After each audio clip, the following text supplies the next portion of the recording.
நான் சிங்கப்பூர்லேயும் வந்து ஒர்க் பண்ணியிருக்கேன், நியூசிலாண்ட்லேயும் வந்து ஒர்க் பண்ணியிருக்கேன். அதனால் இங்கே இருக்கிற காஸ்ட் ஆஃப் லிவிங்க்கு எல்லாத்தையும் நான் கம்பேர் பண்ணி பார்க்கும்போது எனக்கு இயர்லி என்ன சேலரி கொடுக்குறாங்களோ அதே சேலரி எனக்கு வீட்டுக்கும் டேக் ஹோம் பேயாக வந்துடும். ஸோ எனக்கு காத்தால 8 o'clock வீட்டை விட்டு கிளம்புனோன்னா நைட்டு 10 o'clock நாங்கள் வீட்டுக்கு வருவோம். திருப்பி நியூசிலாண்டை பொறுத்த வரைக்கும் கம்ப்ளீட்லி ஆப்போசிட்டுங்க. இங்கே ஜாப் ஆப்பர்ச்சுனிட்டிஸ் எப்படி இருக்குது அப்படின்னு சொல்லி நிறைய பேர் வந்து கேட்டிருக்கீங்க. Tamil is one of the national language. அங்கே ஒரு தேசிய மொழியாகவே தமிழ் வந்து இருக்கு.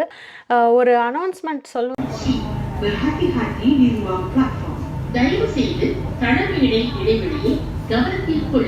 நியூசிலாண்டு 4th பொசிஷனில் இருக்குது. நியூசிலாந்து பாஸ்போர்ட்டும் மொத்த நியூசிலாண்டுக்குமே ஒரே ஒரு சரவண பவன் தாங்க இருக்குது. யார் ஆனந்த பவன் கிடையாது, கிராண்ட் ஸ்வீட்ஸ் கிடையாது. இந்த மாதிரி என்னோட ஏக்கத்தெல்லாம் இந்த வீடியோவில் நான் கொட்டுறேன்னு நினைக்கிறேன். நீங்கள் வந்து ஒர்க் விசாவில் இருக்கீங்க, ஸ்டூடெண்ட் விசாவில் இருக்கீங்கன்னா நியூசிலாண்டில் வந்து வீடு வாங்க முடியாது. ஹாய் ஃப்ரெண்ட்ஸ், வணக்கம், kia ora and very very warm welcome to நம்ம channel Tamil Kappal in New Zealand. So போன வீடியோவில் part 1 of comparison between Singapore and New Zealand நீங்கள் பார்த்துருப்பீங்க. நிறைய ஃபேக்டர்ஸ் வந்து இந்த வீடியோவில் நாங்கள் பேசியிருக்கோம். உங்களுக்கு வந்து அது ஹெல்ப்ஃபுல்லாக இருக்கும் நம்புகிறேன். ஸோ இந்த வீடியோலையும் அதோட கண்டினியூஷன் தான் பார்க்க போகிறீங்க. இன்னும் நிறைய ஃபேக்டர்ஸ் இருக்குது. எனக்கு தெரிஞ்ச எல்லா ஃபேக்டர்ஸையும் நான் வந்து மைண்டில் கொண்டு வந்து அதை நான் கம்பேரிசன் நான் வந்து கொடுத்துருக்கேன். இதை தாண்டி உங்களுக்கு ஏதாவது கொஷின்ஸ் இருக்குது அப்படின்னா கமெண்ட்ஸில் வந்து சொல்லுங்கள். எனக்கு தெரிஞ்ச ஆன்சர்ஸ் நான் உங்களுக்கு கண்டிப்பாக ரிப்ளை பண்ணுறேன்.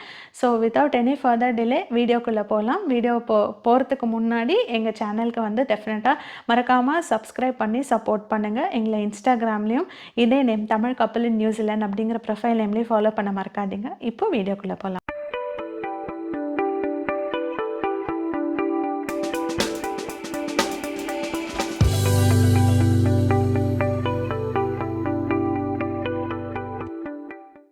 நெக்ஸ்ட்டு மோஸ்ட் இம்பார்ட்டண்ட்டான டாபிக் ஆஃபன் ஆஸ்டுன்னு பார்த்தீங்கன்னா சேலரி தான். இங்கே வந்து நான் சிங்கப்பூர்லேயும் வந்து ஒர்க் பண்ணியிருக்கேன், நியூசிலாண்ட்லேயும் வந்து ஒர்க் பண்ணியிருக்கேன். அதனால் என்னோடய கம்பேரிசன் என்ன அப்படின்னு பார்த்தீங்கன்னா, உங்களோட கிராஸ் பே, அதாவது டேக்ஸோட இன்க்ளூட் பண்ண அந்த இயர்லி சேலரின்னு ஒன்று இருக்கும் இல்லையா, ஆனுவல் சேலரி வந்து எனக்கு வந்து நியூசிலாண்டில் வந்து it was a 6 digit salary.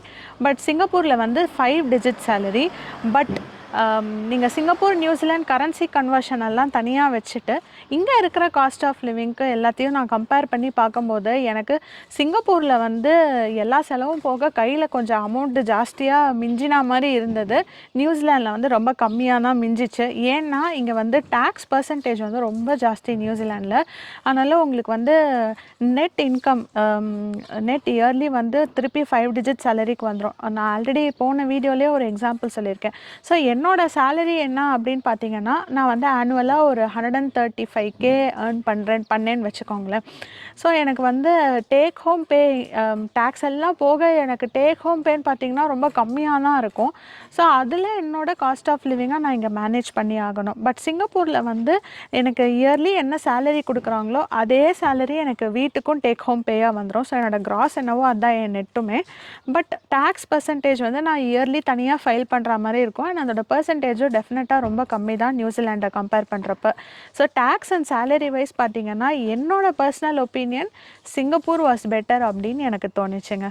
அடுத்த மோஸ்ட் இம்பார்ட்டண்ட்டான டாபிக் என்னன்னு பார்த்தீங்கன்னா ஒர்க் லைஃப் பேலன்ஸ்.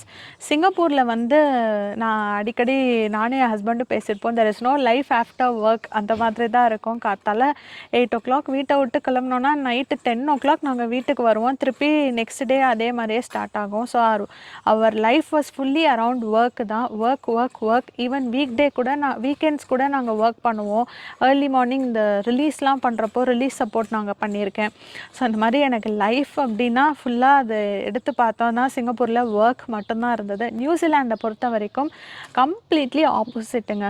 அந்த ஒர்க்கிங் ஹவர்ஸில் நீங்கள் வேலை பாருங்கள், அந்த ஒர்க்கிங் ஹவர்ஸ் முடிஞ்சிச்சா அடுத்த நிமிஷம் நீங்கள் வீட்டுக்கு கிளம்புங்கன்னு உங்கள் பாஸே வந்து உங்களை சொல்லுவாங்க. நீங்கள் ஏன் இப்போ வேலை பார்த்துட்ருக்கீங்க, please go home and relax அப்படின்லாம் சொல்லுவாங்க.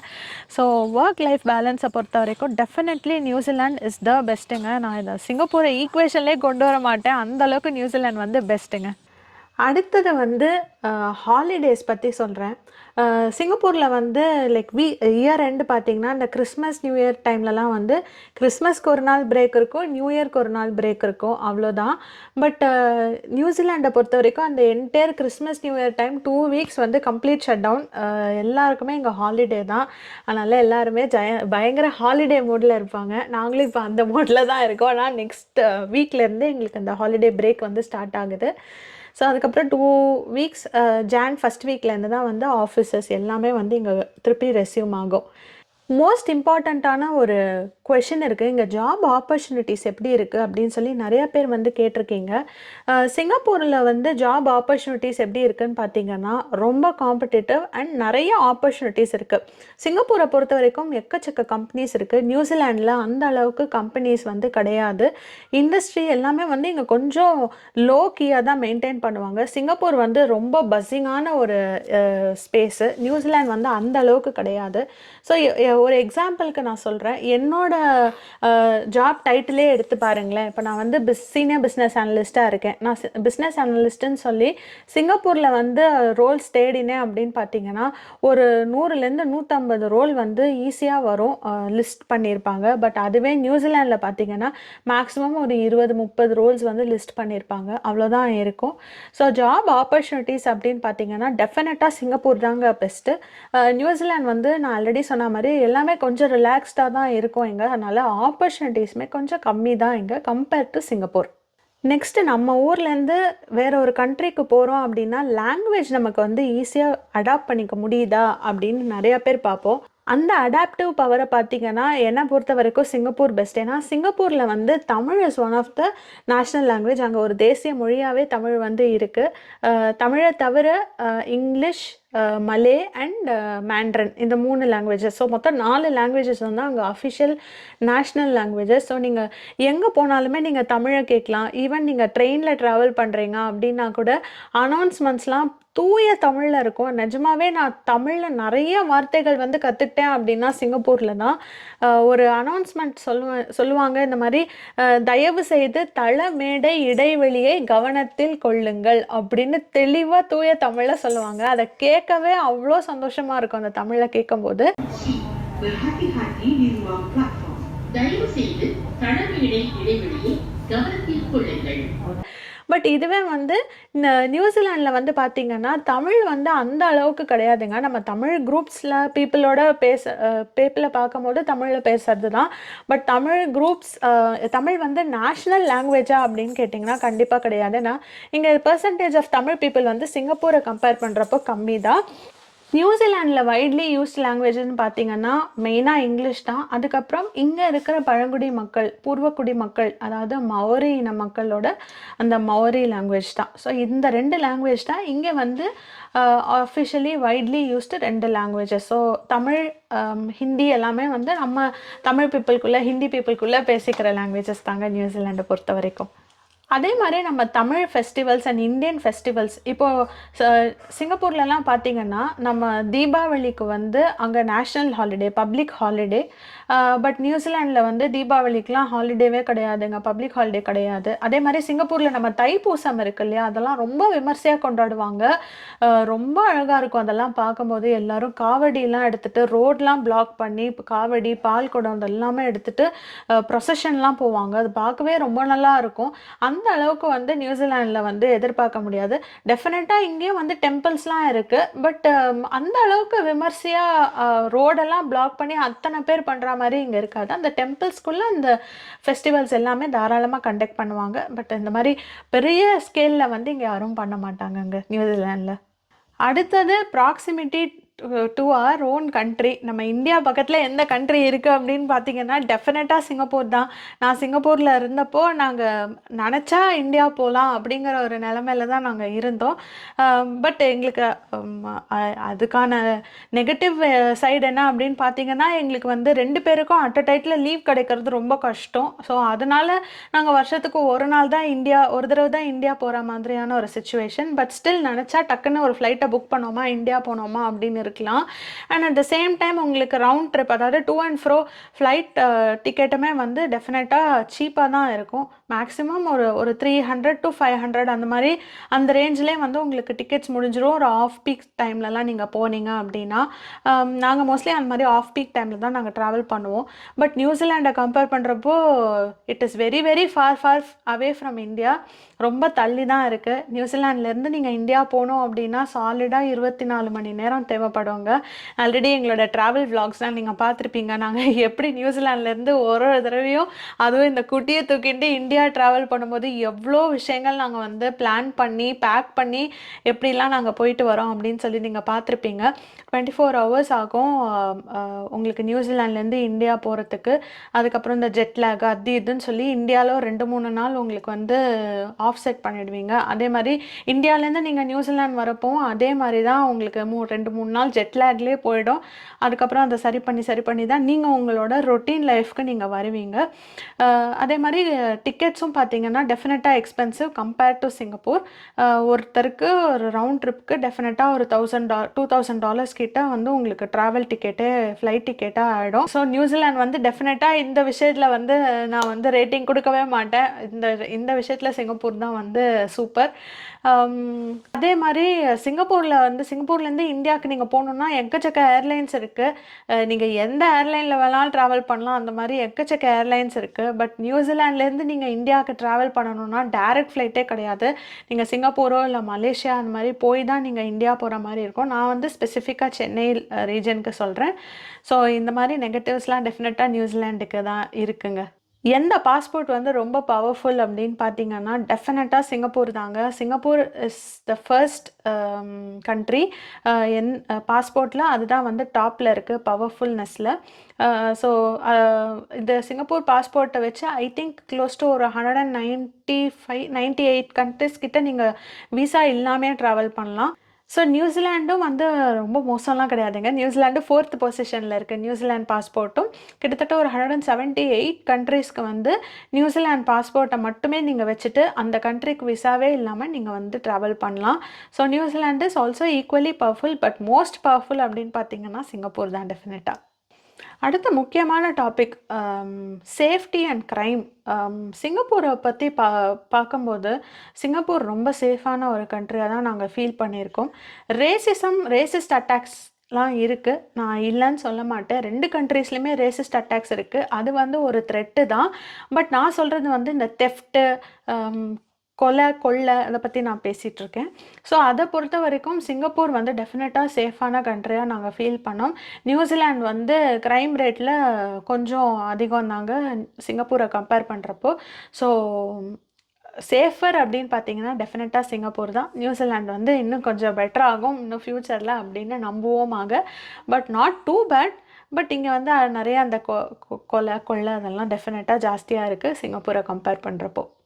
அதுக்கப்புறம் நம்ம சாப்பாடு விஷயத்துக்கு வருவோங்க. நம்ம தான் ஒரு ஃபுட்டி ஆச்சே. ஸோ இந்தியன் ரெஸ்டாரண்ட்ஸ், தமிழ் சாப்பாடு இதெல்லாம் பார்த்திங்கன்னா சிங்கப்பூரில் தடுக்கி விழுந்தால் கிடைக்குங்க.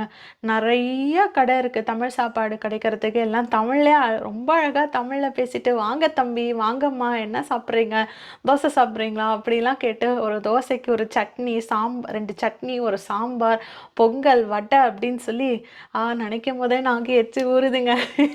சிங்கப்பூரில் வந்து டெஃபினட்டாக நம்ம தமிழ் சாப்பாடு அப்படின்னு பார்த்தீங்கன்னா தமிழ் ரெஸ்டாரண்ட்டு, தமிழ் ஃபுட்டு இதெல்லாமே நிறையா கிடைக்கும்.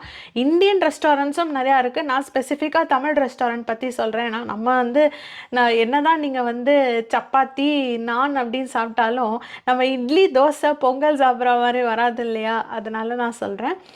ஸோ நிறைய தமிழ் ரெஸ்டாரண்ட்ஸ் இருக்குது. எஸ்பெஷலி நீங்கள் சிங்கப்பூரில் லிட்டில் இந்தியா சைட்லாம் போனீங்கன்னா எல்லா இடத்துலையும் தமிழ் ரெஸ்டாரண்ட்ஸ் இருக்குது. மீல்ஸே வந்து சூப்பராக சர்வ் பண்ணுவாங்க. அந்த மாதிரி விதவிதமான வெரைட்டிஸ் ஆஃப் தமிழ் ஃபுட் எல்லாமே, செட்டிநாடு, அப்புறம் அந்த தமிழ்நாடு திண்டுக்கல் பிரியாணி, இந்த மாதிரி நிறைய ஐட்டம்ஸ் வந்து நீங்கள் சிங்கப்பூரில் பார்க்கலாம். பட் நியூசிலாண்டை பொறுத்த வரைக்கும் தமிழ் ரெஸ்டாரண்ட்டுன்னு கையை விட்டு எண்ணிடலாங்க. அதுவும் ஆக்லாண்டில் தான் அத்தனை தமிழ் ரெஸ்டாரண்ட்டுமே இருக்குது. கையை விட்டு ஒரு 4 ரெஸ்டாரண்ட் இருக்குதுன்னு வச்சுக்கோங்களேன். 4ம் எனக்கு தெரிஞ்ச ஆக்லாண்டில் தான் இருக்குது.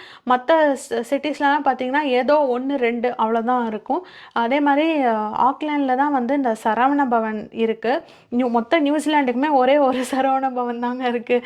அதுதான் இங்கே வந்து நிதர்சனமான உண்மை. இங்கே வந்து அடையார் ஆனந்த பவன் கிடையாது, கிராண்ட் ஸ்வீட்ஸ் கிடையாது. இந்த மாதிரி என்னோட ஏக்கத்தெல்லாம் இந்த வீடியோவில் நான் கொட்டுறேன்னு நினைக்கிறேன். ஏன்னா எஸ்பெஷலி எனக்கு நான் பழைய வீடியோ ஒன்றில் கூட சொல்லியிருப்பேன், இந்த அடையார் ஆனந்த பவனில் ஆந்திரா முறுக்கு வந்து என்னோடய ஆல் டைம் ஃபேவரட். சிங்கப்பூரில் இருக்கும்போது நான் அதை நிறையா சாப்பிடுவேன். பட் நியூசிலாண்ட்லாம் வந்து அந்த ஆந்திரா முறுக்கெல்லாம் நான் கண்ணால் பார்த்ததும் இல்லை, மறந்தே போயாச்சு. கிராண்ட் ஸ்வீட்ஸ் தட்டையெல்லாம் அவ்வளோதான் காணாமல் போச்சு அப்படி தான் சொல்லணும். ஸோ நம்ம தமிழ் சாப்பாடு அப்படின்னா டெஃபினட்டாக ரொம்ப கம்மி தாங்க இங்கே. ஸோ நீங்கள் சிங்கப்பூர்லேருந்து நியூசிலாந்து வர போகிறீங்கன்னா சிங்கப்பூர்லேயே நல்லா தமிழ் சாப்பாடெலாம் சாப்பிட்டுட்டு நியூசிலாண்டுக்கு வாங்க அப்படின்னு தான் நான் டெஃபினட்டாக சொல்லுவேன். ஸோ இப்போ என்ன பார்க்க போகிறோம்னு பார்த்தீங்கன்னா, வீடு வாங்குறத பற்றி நம்ம பார்க்கலாம், கார் வாங்குறத பற்றி பார்க்கலாம். ஃபஸ்ட்டு நான் கார் பற்றி சொல்லிடுறேன்.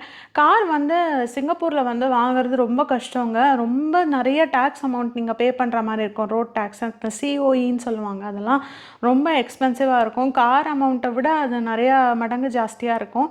ஸோ பப்ளிக் ட்ரான்ஸ்போர்ட் தான் வைடாக எல்லாருமே யூஸ் பண்ணுவாங்க சிங்கப்பூரில். பட் நியூசிலாண்டை பொறுத்த வரைக்கும் கார் வாங்கியே ஆகணுங்கிற மாதிரியான ஒரு கம்பல்ஷன் தான். பப்ளிக் ட்ரான்ஸ்போர்ட்டை அந்த அளவுக்கு டிபெண்ட் பண்ண முடியாது. அதனால் காரோட ப்ரைஸஸ்மே ஓரளவு கொஞ்சம் அஃபோர்டபுளாக தான் இருக்கும் கம்பேர் டு சிங்கப்பூர். இங்கேயும் வந்து காஸ்ட்லி தான், பட் கம்பேர் டு சிங்கப்பூர் டெஃபினட்டாக வந்து கம்மி அப்படின்னு நான் சொல்லுவேன். அதே மாதிரி இப்போ நீங்கள் செகண்ட் ஹேண்ட் கார்லாம் நியூசிலாண்டில் வாங்குறீங்க அப்படின்னா இன்னுமே கொஞ்சம் சீப்பரான ஆப்ஷன்ஸ் நீங்கள் பார்க்கலாம். இப்போ வந்து வீடு வாங்குறத பற்றி பார்க்கலாம். வீடு வந்து இப்போ நம்ம இந்தியனாக இருக்கோம், சிங்கப்பூரில் வீடு வாங்கணும் அப்படின்னா ஹெச்டிபி இந்த மாதிரி கவர்மெண்ட் ப்ராப்பர்ட்டிஸ்லாம் வாங்கவே முடியாது.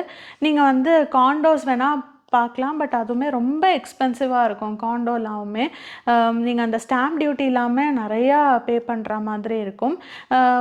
இது வந்து நான் சொல்கிறது ஃபாரினராக. இப்போ நான் அதுவே வந்து நியூசிலாண்டை பொறுத்த வரைக்கும் நான் நியூசிலாண்டில் ரெசிடென்சி வாங்கிட்டேனாலே நான் வந்து வீடு வந்து வாங்குறதுக்கு எலிஜிபிள். நீங்கள் வந்து ஒர்க் விசாவில் இருக்கீங்க, ஸ்டூடெண்ட் விசாவில் இருக்கீங்கன்னா நியூசிலாண்டில் வந்து வீடு வாங்க முடியாது. அதுக்கப்புறம் ஒரு சில பாஸ்போர்ட்ஸ்க்கும் வந்து நியூசிலாண்டில் வந்து வாங்கலாம். ஃபார் எக்ஸாம்பிள் இப்போ சிங்கப்பூர் பாஸ்போர்ட் ஹோல்டர்ஸ் வந்து நியூசிலாண்டில் வீடு வாங்கலாம் அப்படின்னு ஒரு இடத்துல நான் படித்தேன். ஸோ இந்த மாதிரியான விஷயங்கள்லாம் வந்து நிறையா இருக்குது. அண்ட் நியூசிலாண்டில் கம்பேர் டு சிங்கப்பூர் வந்து வீட்டோட அமௌண்ட்லாம் வந்து கொஞ்சம் கம்மி தான். ஆக்லாண்டில் வந்து டெஃபினட்டாக கொஞ்சம் எக்ஸ்பென்சிவாக தான் இருக்குது. பட் இதுவே நீங்கள் வேறு கண்ட்ரி சைடு அப்படிலாம் போனீங்க, கொஞ்சம் அந்த வில்லேஜ் மாதிரி சின்ன சின்ன ஊர்கள் டவுன்ஸ்லாம் போனீங்கன்னா வீட்டோட ரேட் வந்து ரொம்ப கம்மியாக தான் இருக்கும் கம்பேர் டு ஆக்லாண்ட். அதனால் சிங்கப்பூராக ஆக்லாண்டாக வீடு வாங்குறதுக்கு எது பெஸ்ட்டு அப்படின்னு கேட்டிங்கன்னா, ஈஸி அப்படின்னு பார்த்தீங்கன்னா டெஃபினட்டாக நியூசிலாண்டை தான் நான் சொல்லுவேன். சிங்கப்பூரில் வாங்குறது அப்படிங்கிறது பாசிபிளே இல்லைங்கிற மாதிரியான விஷயம்தான். ஸோ இதுதான் வந்து என்னோட comparison for Singapore and New Zealand in terms of buying a house and a car. So இந்த வீடியோவில் நான் வந்து கவர் பண்ண எல்லா ஃபேக்டர்ஸ், எல்லா க்ரைட்டீரியாவுமே உங்களுக்கு ரொம்ப ஹெல்ப்ஃபுல்லாக இருக்கும் அப்படின்னு நான் நம்புகிறேன். உங்களுக்கு வந்து நீங்கள் எந்த கண்ட்ரிக்கு மூவ் ஆகுறீங்க அப்படின்னாலுமே உங்களுக்கு வந்து என்னோடய மனமார்ந்த வாழ்த்துக்கள். உங்களோட மூவ் வந்து ரொம்ப சக்ஸஸ்ஃபுல்லாக இருக்கணும் அப்படின்னு கடவுள்கிட்ட நான் வேண்டிக்கிறேன். And at the same time எங்கள் சேனலில் இருக்கிற வீடியோஸ் உங்களுக்கு பிடிச்சிருக்கு அப்படின்னா எங்களை சப்போர்ட் பண்ண மறக்காதீங்க. ஸோ இது மாதிரி இன்னொரு இன்ட்ரெஸ்டிங்கான வீடியோவில் அடுத்து நான் வந்து உங்களை மீட் பண்ணுறேன். அன்டில் தென் நன்றி, வணக்கம்.